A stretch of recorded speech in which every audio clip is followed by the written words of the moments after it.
saw the result in Germany kind of a major impact on Mr. Cameron's strategy. I just want to finish by stepping back a bit, because what we do, and I'm sure what you do as well, is you cover politics on a day-to-day business. You're involved in issues where there are deadlines, the demands of 24-hour news, you've got party lines to take, manifestos to fulfill, and so on. But I want to step back and just look at, to finish by looking at some geopolitical developments that are taking place, because they are massive, and we don't often take notice of them in our desire simply to get through the day. Because I believe we've now reached a stage in 2012 into 2013 in that those who want to see Europe without the United States are about to get what they wish for. I'm just giving you a couple of figures. When Obama got re-elected, only last autumn, only 10% of American imported oil came from the Middle East. Not 10% of American oil, only 10% of American imported oil. Only 10% came that way. By 2020, America will be totally self-sufficient in oil and gas. By 2022, Canada, America, and Mexico will produce more hydrocarbon fuels than the whole of the Middle East put together. So why would you, as the United States, wish to have your military power and foreign policy dominated by Europe or the Middle East? Indeed, you're not. Mr. Obama is the Pacific president. No blood ties to Europe whatsoever. A man who was born in Hawaii, an educated part of his life in Indonesia. You don't get more Pacific than that.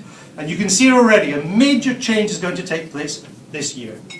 Since the end of the Second World War, the US Navy has been deployed 50% in the Pacific, 50% in the Atlantic and the Middle East. Starting in the spring of this year, 60% of the US Navy will be deployed in the Pacific. It's a huge shift of American military power to the Pacific. And the most significant development has been not a base in Britain or in Europe or even in the Middle East. The most significant development has been the Americans have now opened a US Marine base just outside Darwin, where the US Marines train with the Australian Special Forces as part of a huge military build-up is not the right word, but a series of military alliances, all designed to counter the growing power of China. That is what makes America get out of bed these days. Now, in London, we've all gone mad because Mr. Kerry, the new Secretary of State, came to London as his first visit, which is fine, because as Der Spiegel said at the weekend, Mr. Kerry is probably the last fan of Europe who lives in DC these days. I just point out that Mr. Obama, when re-elected, did not come to Britain, did not come to Brussels, did not go to Berlin, did not go to the Middle East. He went to Burma, Cambodia, Thailand.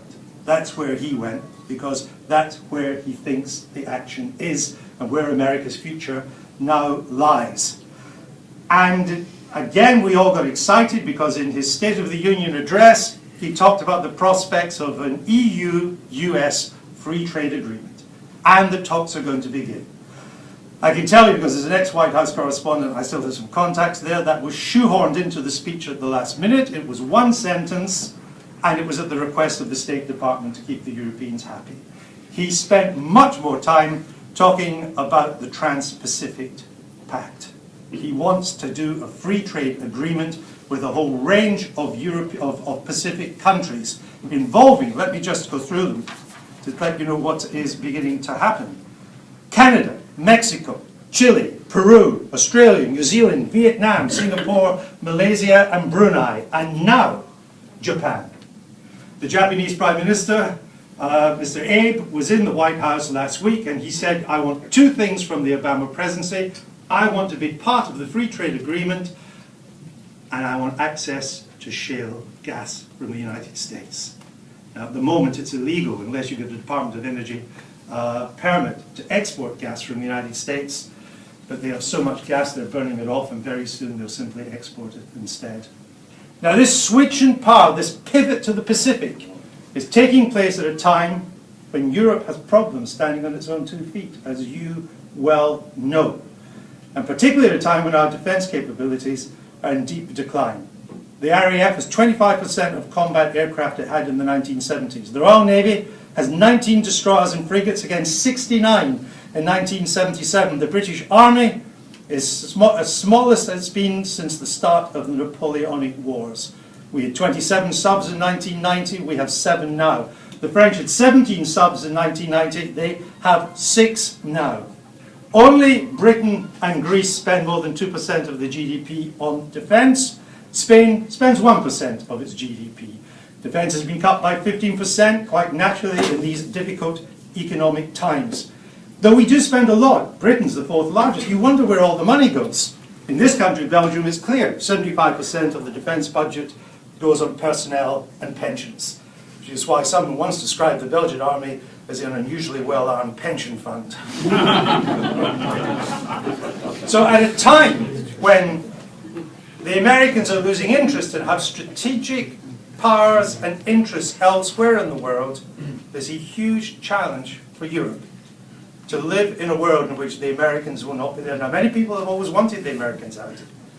Now you're going to get what you wish for. 75% of NATO defense spending is still done by the Americans. And as we live on a day-to-day basis, the world is changing. There's even talk in Washington of moving the 5th Fleet, a huge carrier base in Bahrain, because in 20 years' time it will no longer be in America's strategic interest to keep the Straits of Hormuz open. Now, I don't know what we have in Europe to keep it open. And I think these are questions that now have to be faced on energy policy, on defence, on economic power, on free trade. Europe has enormous challenges. It's an enormous privilege for me as a journalist to get a front seat to cover all this. We will not be short of stories in the years to come. And with your help, I hope we will do a good job in covering them. Thank you for being with us tonight.